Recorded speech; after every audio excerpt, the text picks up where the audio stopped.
আমাদের লক্ষ্য eco friendly and green Gangasagar মেলা। পুরো মেলাকে প্লাস্টিক ফ্রি করার লক্ষ্যে পুণ্যার্থীদের পুজোর সামগ্রী নিয়ে যাওয়ার জন্য বায়ো ডিগ্রেডেবল ক্যারি ব্যাগ দেওয়া হবে। এটা কিন্তু অভিনব ব্যবস্থা, কেন্দ্রীয় সরকার এক পয়সাও দেয় না। কলকাতা পুলিশ, রাজ্য পুলিশ কোঅর্ডিনেশন করে তারাও সমস্ত নিজেরা কন্টিনিউয়াস যোগাযোগ রাখবে এবং 24x7 তারা হেল্পলাইনও চালাবে। লোকাল বিভিন্ন লাইন ডিপার্টমেন্টের অফিসাররা আছেন, তাদের ছাড়া আমাদের কাজ চলে না, তারাও থাকবেন এবং আমাদের কর্মীরাও থাকবেন।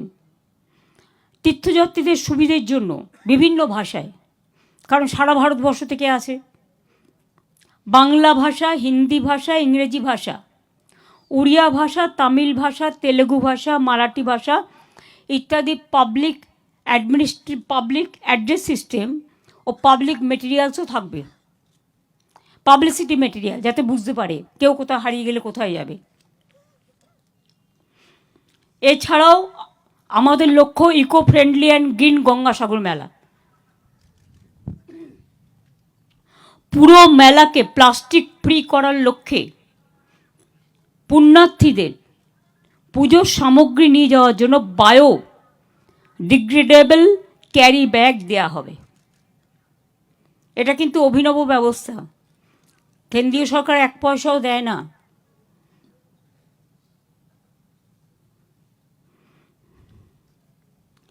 প্রত্যেক বছর মতো আমরাও সুপারভিশন করব।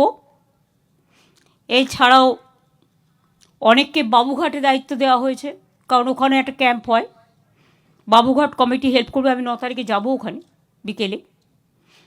ওখানে অতীন ঘোষ, দেবাশিস সেন, কুমার, ওদের সব দায়িত্ব দেওয়া হয়েছে। লট 8-এ ববি, মন্টুরাম পাখিরা, দিলীপ মণ্ডল, নীলিমা মিস্ত্রি বিশাল, মানে জেলা পরিষদের সভাধিপতি, যোগরঞ্জন হালদার, বাপি হালদার, এরা সবাই থাকবে। কচুবেড়িয়াতে থাকবে সুজিত বোস, মনীষ গুপ্ত, মানস ভূঁইয়া, গিয়াসুদ্দিন মোল্লা, রথিন ঘোষ। এবং মেলা প্রাঙ্গণে থাকবে অরূপ বিশ্বাস, পুলক রায়, বঙ্কিম হাজরা, স্নেহাশিস চক্রবর্তী ও শুভাশিস চক্রবর্তী।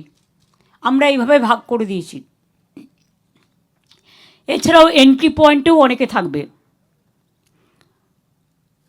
আমি সবাইকে আগাম শুভেচ্ছা এবং অভিনন্দন জানাচ্ছি এবং মেলা যাতে শান্তিপূর্ণভাবে হয় তার জন্য আমি প্রেস মিডিয়া থেকে শুরু করে আমি শুধু আপনাদের কাছে একটা রিকোয়েস্ট করব। অনেকে জানেন ছোট্ট একটা নিউজ ক্রিয়েট করে দিয়ে একটা প্রভোকেশন করার চেষ্টা করে। যদি আপনারা দেখেন কোথাও কোনো প্রবলেম আছে, আপনারা অ্যাডমিনিস্ট্রেশনের নলেজে নিয়ে আসুন। আপনারা একটু আগে বললে তারা সঙ্গে সঙ্গে ব্যাপারটাকে সলিউশন করতে পারে, সমাধান করতে পারে। সমস্যা হলে যাতে সমাধান হয়। আননেসেসারিলি গঙ্গাসাগরের মেলাটা সারা বিশ্বের কাছে একটা অন্যতম বৈশিষ্ট্যপূর্ণ। এই মেলায় যাতে কোনো রকম নেগেটিভ ন্যারেটিভ না হয়, এটা আমাদের সকলকে দৃষ্টি রাখতে হবে। মানুষের জানার জন্য বলছি, গঙ্গাসাগর মেলার তারিখ হচ্ছে 8ই জানুয়ারি থেকে 17ই জানুয়ারি।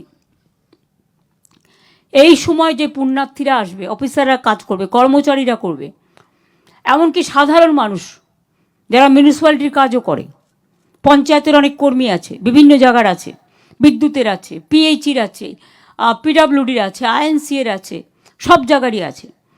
তাদের যদি কোনো রকম কোনো ইনসিডেন্ট হয় বা অ্যাক্সিডেন্ট হয়, ইনক্লুডিং সাংবাদিক অ্যান্ড অল, 5 লাখ টাকা করে ইন্স্যুরেন্স করা আছে, অ্যাক্সিডেন্টাল ইন্স্যুরেন্স, যেটা হচ্ছে 9 থেকে 17-র মধ্যে। পুণ্য স্নানের সময় গঙ্গাসাগরের মানুষের জ্ঞাতার্থে বলছি, এবং সারা বাংলা বটেই, 14ই জানুয়ারি মঙ্গলবার সকাল 6:58 থেকে 14ই জানুয়ারি, 15ই জানুয়ারি বুধবার সকাল 6:58। মকর সংক্রান্তি আপনারা জানেন, ঘরে ঘরে মকর সংক্রান্তির উৎসব হয়, পৌষ মেলা হয়, লক্ষ্মী পুজো হয়। সুতরাং এগুলো সমস্তটাই কপিল মুনির আশ্রম সহ মেলা চত্বরকে ঢেলে সাজানো হয়েছে। মন্দির সংলগ্ন সরোবর, বিশ্রামাগার, নতুন নতুন পাকা রাস্তা, স্ট্রিট লাইট, তীর্থযাত্রী নিবাস, পানীয় জলের ব্যবস্থা, 12,000-এর বেশি ওয়াশরুম, যেটাকে বাংলায় বলা হয় শৌচালয়, laser show, mural park, scheme park, permanent food court, ডালা আর্কেড ইত্যাদি। এছাড়াও পুণ্যার্থীদের থাকার জন্য কপিলমুনি আশ্রম প্রাঙ্গণে 4টি আধুনিক গেস্ট রুম সহ একটি ভবনও আমরা করে দিয়েছি। প্রাকৃতিক দুর্যোগে আপনারা জানেন যে কপিলমুনির যে আশ্রম, সমুদ্র অনেকটা এগিয়ে এসেছিল, কংক্রিটের রাস্তা সব ক্ষতিগ্রস্ত হয়ে গেছিল। যারা আপনারা সাগর কভার করেন তারা, বিশেষ করে লোকাল স্থানীয় নিউজ রিপোর্টাররা জানেন। তীর্থযাত্রীদের যাতে কোনো অসুবিধে না হয় যতটা সম্ভব আমরা সারিয়ে দিয়েছি। এবং আমি খুশি যে গঙ্গাসাগর কপিলমুনির আশ্রমের কাছে আমরা যে প্রস্তাবটা রেখেছিলাম যে আপনাদের তো প্রচুর ধ্যান মানুষ করে, আর আপনাদের সমস্ত টাকাটাই বাংলায় আসে না, টাকাটা চলে যায় অযোধ্যায়, প্রচুর টাকা। তার থেকে একটা পোর্শন 1 বছরের জন্য আপনারা যদি কপিলমুনির আশ্রমটা 3বার ডুবে গেছে, 3বার নতুন করে করা হয়েছে।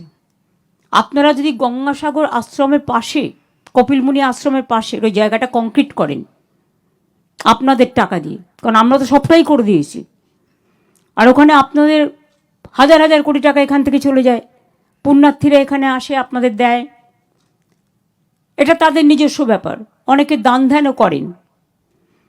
কাজেই তার থেকে একটা অংশ এবছরের জন্য যদি তারা প্ল্যান করে কংক্রিটের করে দেয়, গঙ্গাসাগরের কপিলমুনি আশ্রমের সামনে যে সাগরের জায়গাটা আছে সেটুকু, বাদবাকি তো আমরা করছি। আমরা প্রায় 15 কোটি ম্যানগ্রোভ লাগিয়েছি শুধু সুন্দরবনে, দীঘাতেও লাগানো হয়েছে, অনেক জায়গায় লাগানো হয়েছে।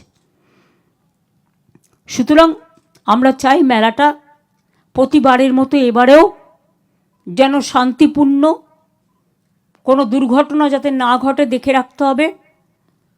আমি জানি প্রশাসন দিন রাত্রি পরিশ্রম করে, সকলেই, সিভিল থেকে অ্যাডমিনিস্ট্রেশন থেকে পুলিশের প্রশাসন, আপনারাও করেন, রাত জেগে দিন জেগে, স্থানীয় মানুষও করেন, অনেক ভলেন্টিয়ার্সও করেন, লোকাল যুবকরাও করেন, যুবতীরাও করেন, অনেক এনজিও করেন। তারা অনেক চেষ্টা করেন কেউ হারিয়ে গেলে তাকে খুঁজে দেওয়ার,